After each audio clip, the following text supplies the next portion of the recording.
Well, today we have Asus VivoBook Go 15 NJ132WS laptop. वैसे इस laptop में हमें मिलता है AMD Ryzen 5 7520U सीरीज का processor, 8GB LPDDR5 AMD Radeon का इंटीग्रेटेड GPU एंड 35,000 के प्राइस बजट में इन ईयर 2026 ये लैपटॉप बाय करना क्या एक बढ़िया डील होने वाला है या फिर एक लॉस मेकिंग डील। तो सारा कुछ डिटेल्स में आपको इस वीडियो के एंड तक पता चल जाएगा। सो हेलो दोस्तों, कैसे हैं सब? आशा करता हूँ आप लोग अच्छे होंगे।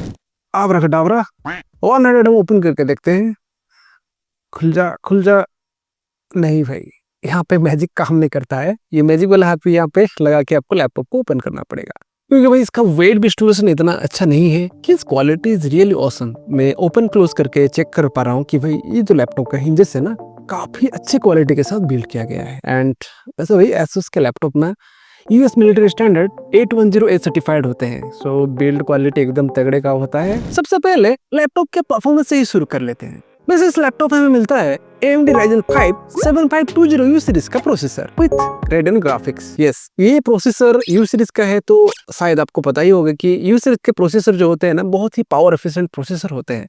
परफॉर्मेंस थोड़ा बैलेंस्ड, बट बैटरी बैकअप आपको थोड़ा ज्यादा देखने को मिलता है। इसमें आपको 4 कोर्स एंड 8 थ्रेड्स देखने को मिल जाते हैं। वैसे 6 MB का केस मेमोरी भी साथ में मिलता है। वैसे केस मेमोरी जो होता है ना, ये मल्टीटास्किंग या फिर ओवरऑल प्रोसेसर का परफॉर्मेंस के लिए बहुत ही जरूरत होता है। एंड वैसे यहाँ पे जो एक चीज मुझे डिसअपॉइंट कर रहा है वो है इसका केस मेमोरी। नॉर्मल लैपटॉप में हमने जितने मल्टीटास्किंग के मामले में यूज करते हैं, उसमें हमें 10 से 12 MB का L3 केस मेमोरी अगर मिल जाता है तो हमें परफॉर्मेंस थोड़ा बेटर देखने को मिला है। एंड कुछ 2.8 GHz का base clock speed and turbo boost up to 4.5 GHz। And वैसे हमने सारे मल्टीटास्किंग वगैरह सब कुछ चेक करके देखे हैं। रेगुलर की तरह हमने 100+ गूगल क्रोम टैब ओपन करके रखा था एंड उस टाइम पे हमने यूट्यूब का वीडियो प्ले करके भी देखा। वैसे इतना कुछ इम्पैक्ट तो नहीं पड़ रहा था, बट हाँ ये लग रहा था कि थोड़ा तो स्ट्रगल कर रहा है। मल्टीटास्किंग के यूजर्स के लिए अगर ये लैपटॉप का कंसीडर करना चाहते हो तो मैं आपको ये बताना चाहूंगा कहीं हद तक मल्टीटास्किंग को हैंडल कर देता है। अगर ज्यादा हैवी मल्टीटास्किंग आपका मेन प्रायोरिटी है, देन मैं आपको सजेस्ट करूंगा कि minimum 10 MB L3 cache memory वाला प्रोसेसर बेस्ड लैपटॉप आपको लेना चाहिए। Even internet browsing, PDF reading, office drafting के लिए अगर आप इस प्रोसेसर बेस्ड लैपटॉप को प्लान कर रहे हैं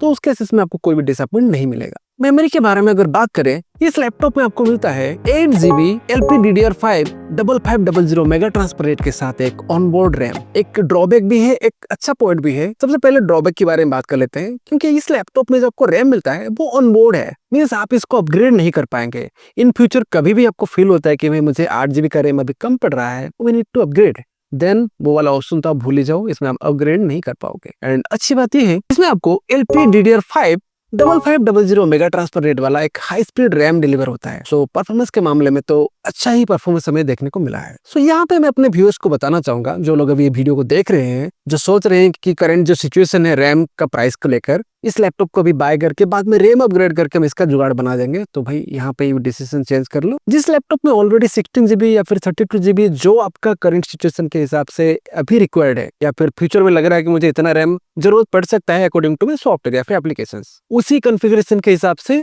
लैपटॉप बाय कर लीजिए। आपको प्राइसेस अच्छा ही मिलने वाला है। रैम अपग्रेडेशन या फिर SSD अपग्रेडेशन का प्लान तो फिर 2027 का मिड तक आप दिमाग से हटा ही लो। चॉइस के बारे में बात करें तो यहाँ पे हमें मिलता है माइक्रोन ब्रांड का 512GB M.2 NVMe but Zen 3 का SSD। भाई ये क्या देखना पड़ रहा है, मतलब ये ईयर 2026 में भी Zen 3 का SSD। जैसे कि हमने SSD का रीडर टेस्ट के लिए क्रिस्टलिक्स मार्क को रन करके चेक किया था, तो वहां पे हमें कुछ 1777 का रीड स्पीड एंड 1714 का राइट स्पीड देखने को मिला था। अभी अगर SSD को आप अपग्रेड करना चाहते हो, देन आप इजिली 1 TB तक एक्सपेंड कर सकते हो।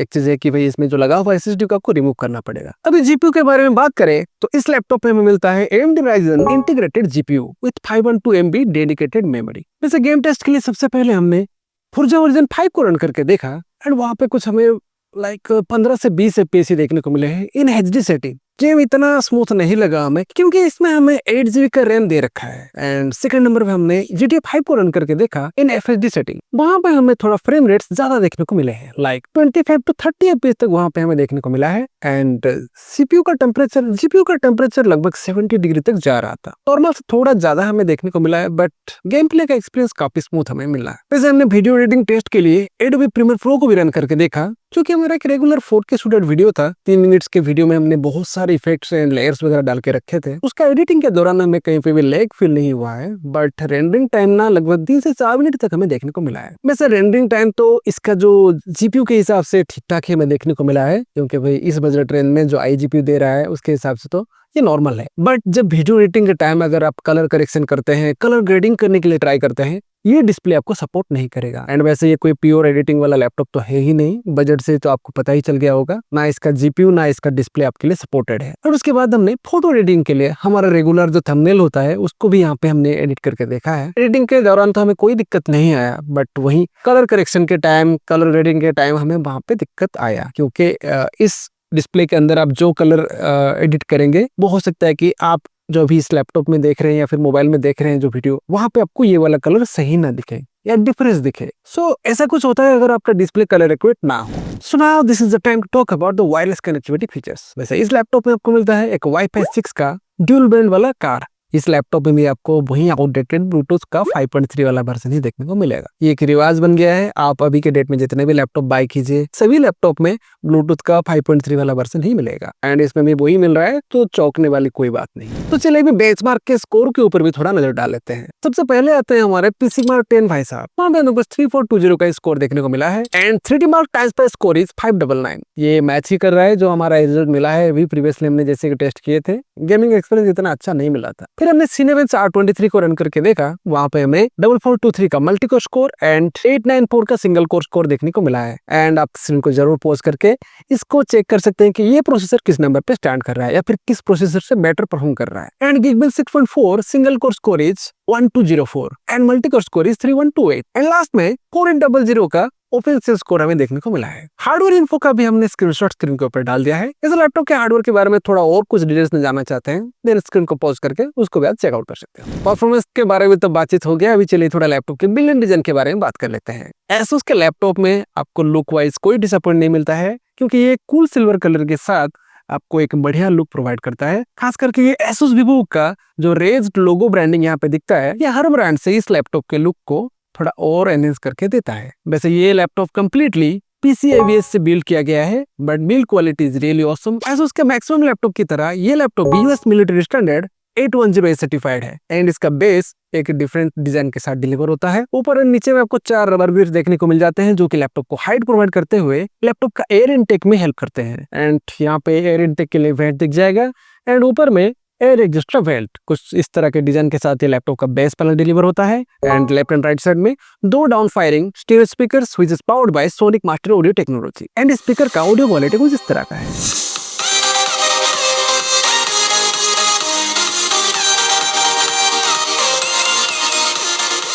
वैसे लैपटॉप पे जो स्पीकर्स होते हैं भाई, उसमें आप ज्यादा कुछ एक्सपेक्टेशन ही मत रखिए। कुछ लैपटॉप्स में डॉल्बी एटमॉस टेक्नोलॉजी मिल जाते हैं, सो खासकर बेस वगैरह थोड़ा अच्छा मिल जाता है। एंड बाकी सारे लैपटॉप में भी कुछ इसी तरह का ही साउंड देखने को मिलता है। सो अभी बात कर लेते हैं लैपटॉप के पोर्ट्स एंड कनेक्टिविटी के बारे में। लैपटॉप के राइट साइड में सबसे पहले आपको लैपटॉप का डीसी कनेक्टिंग जैक देखने को मिल जाता है। एंड उसके बाद HDMI 1.4 का पोर्ट। एंड उसके बगल में USB 3.2 Gen 1 with 5 Gbps data transfer rate के साथ एक USB Type A port deliver होता है। जब बगल में एक USB Type C but same 5 Gbps data transfer rate के साथ एक 3.2 Gen 1 का पोर्ट डिलीवर होता है, जिसके थ्रू ना आप चार्जिंग कर सकते हो ना डिस्प्ले आउटपुट ले सकते हो। ये एक डिसअपॉइंट वाली बात है भाई, क्योंकि इन ईयर 2026 में आपको USB Type C चार्जिंग तो मिलना ही चाहिए था। एंड साथ में आपका डिस्प्ले आउटपुट का ऑप्शन होता तो और बेटर ऑप्शन देखने को मिल सकता था। एंड आखिर में यहाँ पे एक 3.5 mm का audio and mic combo jack देखने को मिल जाता है। लैपटॉप के लेफ्ट साइड में सिर्फ एक ही पोर्ट मिल रहा है, वो भी है USB Type A 2.0 का पोर्ट। भाई आज के डेट में USB Type A का पोर्ट मिल रहा है, ठीक है, बट 2.0 पोर्ट का कोई लॉजिक बन रहा है क्या भाई? मैं तो भाई इसमें पूरा डिसअपॉइंट हूँ। आपका ओपिनियन जरूर आप कमेंट सेक्शन में जाके शेयर कीजिएगा। टोटल इसमें आपको 3 USB पोर्ट मिल रहे हैं, जिनमें से 2 USB Type A पोर्ट है एंड एक Type C port. But 2 USB Type A port में से एक USB Type A में आपको 2.0 का पोर्ट मिल रहा है, जो कि मैक्सिमम 480 Mbps का डेटा ट्रांसफर को सपोर्ट करता है। सो कुल मिला के बात यह है कि भाई इस पोर्ट में ना वायरलेस कीबोर्ड माउस हो गया, ऐसे कुछ डिवाइसेस के रिसीवर वगैरह लगाने के लिए काम आएंगे आज के डेट में। दिन गुजर जाएगा, रात गुजर जाएगा, साल महीने ऐसे गुजर जाएंगे, बट आपका डेटा ट्रांसफर होना मुश्किल हो जाएगा। सो पोर्ट्स एंड कनेक्टिविटी में तो मुझे भाई डिसअपॉइंट मिला है। बात कर लेते हैं लैपटॉप के और बाकी फीचर्स के बारे में। बस लैपटॉप ओपन करते ही हमें एक 15.9 6.6 इंच का FHD एंटी ग्लेयर डिस्प्ले देखने को मिलता है with VA panel. VA panel है सो आपके व्यूइंग एंगल्स काफी हद तक अच्छे देखने को मिलेंगे। मींस TN पैनल से काफी अच्छे डिस्प्ले आउटपुट देता है एंड व्यूइंग एंगल भी काफी वाइड होता है। Asus के मैक्सिमम लैपटॉप में आपको एटलीस्ट तो VA पैनल मिल ही जाता है। एंड वैसे 250 निट्स का पिक बैटरी देखने को मिलता है। मींस इंडोर यूजर्स के लिए तो भाई बेस्ट है एंड अगर आउटडोर यूजर्स में आप इसको लेके जाएंगे ना तो मेरे हिसाब से थोड़ा स्ट्रगल करना पड़ सकता है। जैसे एंटी ग्लेयर पैनल के साथ ही डिलीवर होता है तो कुछ हद तक ये लाइट को रिफ्लेक्ट करके उसको बैलेंस करने के लिए कोशिश करता है। एंड 45% NTSC के साथ आपको लिमिटेड कलर्स देखने को मिलेंगे। आप अगर एक फोटो या फिर वीडियो एडिटर हो देन भाई ये डिस्प्ले तो आपके लिए नहीं है। आपके लिए एक 100% कलर एक्यूरेसी वाला डिस्प्ले चाहिए। बाकी आपके पर्सनल यूजर्स केसेस में कोई दिक्कत नहीं आएगा। कंटेंट कंजप्शन बोलिए या फिर ऑफिस या फिर होम यूजर्स के लिए, डे टू डे लाइफ के users like internet browsing, excel sheet वगैरह, ये सारे कुछ चीजों के लिए ना ये डिस्प्ले एनएफ से भी ज्यादा है। एंड वैसे ये डिस्प्ले आपको 84% स्क्रीन टू बॉडी रेशियो में दिख जाता है। And left and right side में 2 नैरो वेजेस देखने को मिलते हैं एंड डिस्प्ले के ठीक ऊपर आपको एक 720p HD वेबकैम दिख जाता है with integrated dual array mic. Physical privacy shutter button देखने को मिलता है जो कि आज के डेट में भाई सबसे बड़ा कंसर्न बन गया है। एंड वैसे इस लैपटॉप का वेबकैम का क्वालिटी कुछ इस तरह का है। आपकी स्क्रीन के ऊपर आप जो वीडियो देख रहे हैं वो इसी लैपटॉप के इंटीग्रेटेड वेबकैम एंड माइक के थ्रू रिकॉर्ड किया गया है आपके जूम कॉल्स या फिर ऑनलाइन क्लासेस वगैरह अटेंड करने के लिए।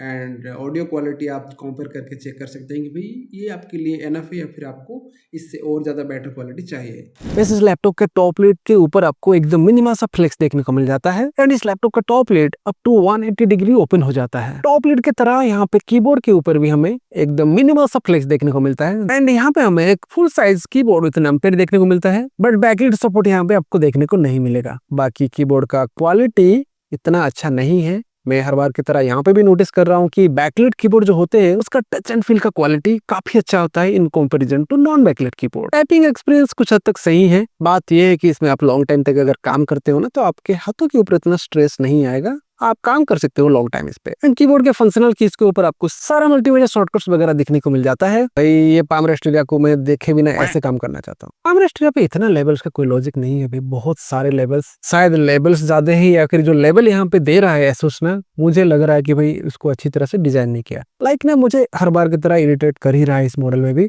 लेवल्स एक तो हटा दो या फिर इसको बदल दो, कुछ तो करना ही पड़ेगा आगे दिनों में, नहीं तो भाई बहुत ही डिसअपॉइंट मिलेगा। एंड आपके पास तो एक ऑप्शन है कि भाई अगर आपको लेवल्स पसंद नहीं है तो आप इसको पिल आउट करके निकाल ही दो, बेटर रहेगा। ट्रैकपैड हमें बहुत छोटा देखने को मिलता है, साइज में छोटा है बट अच्छी बात है कि भाई विंडोज 11 के सारे लेटेस्ट मल्टी जेस्चर फीचर्स को सपोर्ट करता है। सो अभी बात कर लेते हैं लैपटॉप के साथ हमें बंडल क्या क्या सॉफ्टवेयर मिल रहे हैं। सबसे पहले इस लैपटॉप में Windows 11 home single language and MS office home 2024 का लाइफ टाइम सॉफ्टवेयर देखने को मिल जाता है विथ 1 ईयर का MS ऑफिस 365 का सॉफ्टवेयर एंड 100 GB का क्लाउड स्टोरेज भी देखने को मिल जाता है। सो आप यूज कीजिए अपने क्लाउड स्टोरेज, अगर आपका फुल हो जाता है भाई अपग्रेड वगैरह कर सकते हैं। एंड वैसे MS ऑफिस 365 को आप 1 साल तक चला के देख सकते हैं, अगर आपको यूजफुल लगता है उसको भी आप रिन्यू करके बाद में चला सकते हैं। एंड वैसे एसुस के लैपटॉप में आपको माई एसुस वाला जो सॉफ्टवेयर मिलता है उसको आप जरूर चेकआउट कर लीजिएगा, वहां पे आपके लैपटॉप्स के बारे में बहुत सारी चीजें देखने को मिल जाते हैं। सॉफ्टवेयर के बाद अभी बात कर लेते हैं लैपटॉप के और एक मेन फैक्टर के बारे में जो कि होता है लैपटॉप का बैटरी। जी हाँ, इस लैपटॉप में आपको मिलता है एक 3 सेल 42 वाट आवर का बैटरी। एज ब्रांड्स क्लेम ये आपको ना 6 से 8 घंटे का बैकअप देता है, बट हमने जो रियल टेस्ट करके देखे हैं उसमें हमें लगभग ना 5 से 6 घंटे का तो बैकअप आराम से देखने को मिला था इन एक्सट्रीम टेस्ट। हो सकता है कि आपके यूजर्स केसेस के हिसाब से आपको थोड़ा कम या ज्यादा देखने को मिल सकता है results, person to person vary करते हैं। सो आप ये मत बोलिएगा कि भाई ये आपने ये इतना बताया एंड ये हमें इतना मिल रहा है।